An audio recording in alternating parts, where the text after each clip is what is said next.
What is going on in Laker Nation?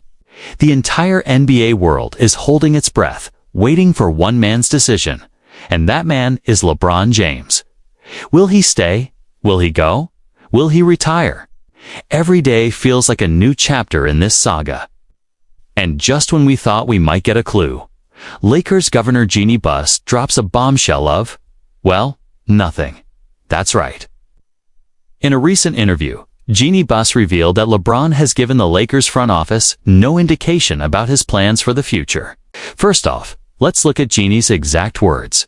She emphasized that the Lakers are giving LeBron the space he needs to make his decision. This is a smart move.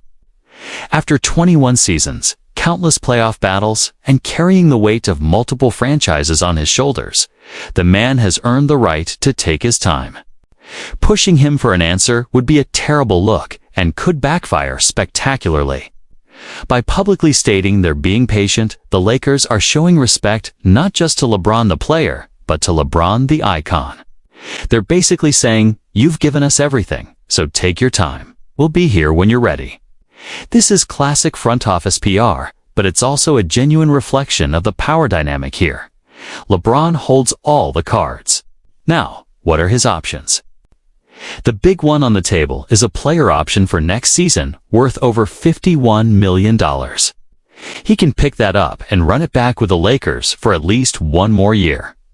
Or he can decline it and become an unrestricted free agent for the first time since 2018. This is where things get really interesting. If he becomes a free agent, he could re-sign with the Lakers on a new deal, potentially for more years and more money, giving him and the team more long-term security. A new contract could be structured in various ways to give the team flexibility.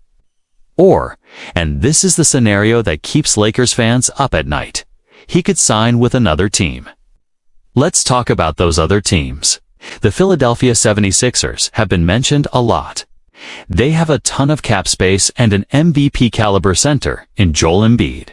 A duo of LeBron and Embiid, with Tyrese Maxey as a rising star, sounds terrifying on paper.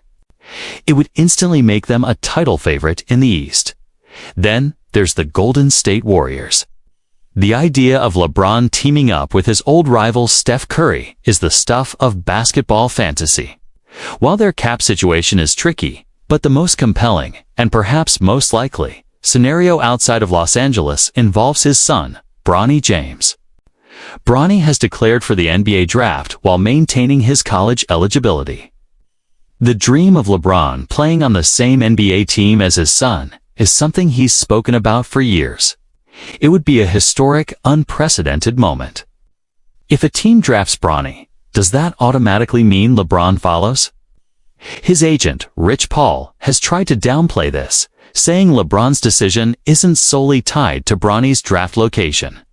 He stated that LeBron's goal is to see his son in the league, not necessarily to play alongside him. But can we really believe that?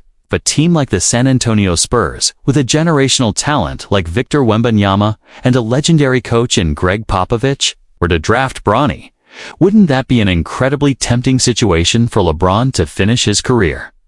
So, back to Jeanie Buss and the Lakers. Her saying she has no indication is both stressful and a sign of the status quo. It means no bad news has been delivered, but no good news either. The Lakers are in a holding pattern.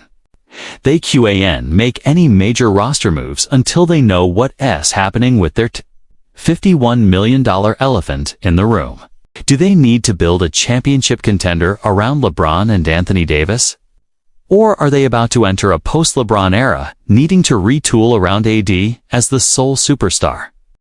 The entire direction of the franchise for the next 5 years hinges on this decision. Let's also consider the Lakers' perspective. They just hired a new head coach, J.J. Redick. Redick is a rookie coach, known for his high basketball IQ from his playing days and his media career, who pushed for this hire. Reports suggest that LeBron was, at the very least, a fan of the idea. Redick's podcast with LeBron, Mind the Game, shows a clear basketball chemistry and mutual respect between the two. Would the Lakers hire a coach that their superstar seemingly approves of if they thought he was on his way out? It seems unlikely. This move feels like a calculated gamble to entice LeBron to stay. They're betting that a fresh voice, a modern offensive system, and a coach LeBron personally connects with will be enough to convince him to run it back. However, the roster itself is a major question mark. Last season ended in a disappointing first-round exit to the Denver Nuggets. Again, it's clear that the current supporting cast of D'Angelo Russell, Austin Reeves, and Rui Hachimura isn't quite enough to get over the hump in the West. If LeBron does stay, the front office, led by Rob Pelinka, has to get aggressive. They have up to 3 first-round picks they can trade this offseason to acquire a third star. Names like Trae Young or Donovan Mitchell are constantly floated in trade rumors. Bringing in another all-star caliber player would signal a true all-in commitment to winning another championship with LeBron. This might be what it takes. LeBron isn't just going to stay for the LA weather. He's staying to compete for a title. The front office has to prove to him they can build a team that can do that. So when Jeanie Buss says she has no indication, it's a statement loaded with meaning. It means the ball is entirely in LeBron's court. It means the Lakers front office is walking a tightrope, trying to show respect while also making moves, like hiring Redick to make staying an attractive option. And it means that for the rest of us, the speculation will continue to run wild. Every report, every rumor, every cryptic social media post will be analyzed. Is he working out in Lakers gear? What city is Bronny working out for? The NBA draft at the end of June will be the first major domino to fall. If Bronny gets drafted, especially in the first round, the picture might become a lot clearer. Until then, the Lakers and their fans are in limbo, waiting on the King's decree. Ultimately, my gut tells me he stays in Los Angeles.